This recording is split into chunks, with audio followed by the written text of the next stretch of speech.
if you were to go back to when you were either high school or college and you're having a conversation with your 20-year-old self, what is the best piece of advice that you would tell your younger self? I think one of the things that's really important is recognizing that everything builds on itself. So it's all about establishing a foundation and then learning from that and growing from that. And it's also about taking on risks and trying things new and finding a path for yourself that not only excites you, but sort of generates momentum for you. Absolutely. And what was the biggest risk that you ever took throughout your career? Well, right out of college, I went off to Cairo, Egypt, and did an internship.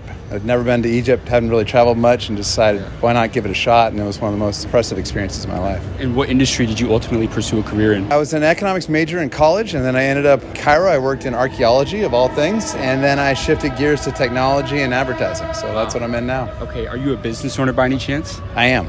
And as an entrepreneur, what is your best piece of advice to someone starting a business in 2023? I think what I've found has worked best is just making sure that I set expectations appropriately. Don't try to overreach.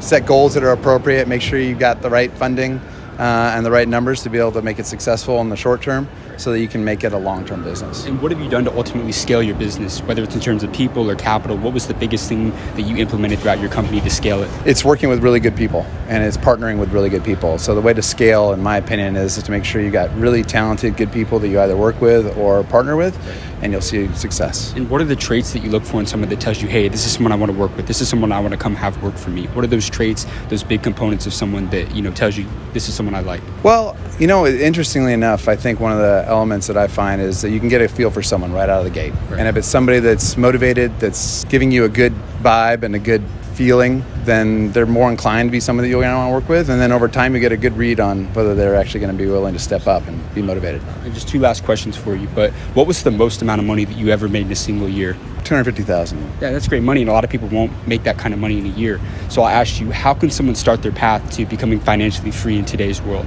How can someone start their path to becoming wealthy in 2023?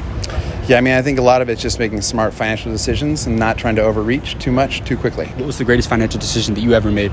Well, I think actually probably the very first one that I made that was really relevant was investing and buying a home and making sure I had an investment that was going to grow and grow with me.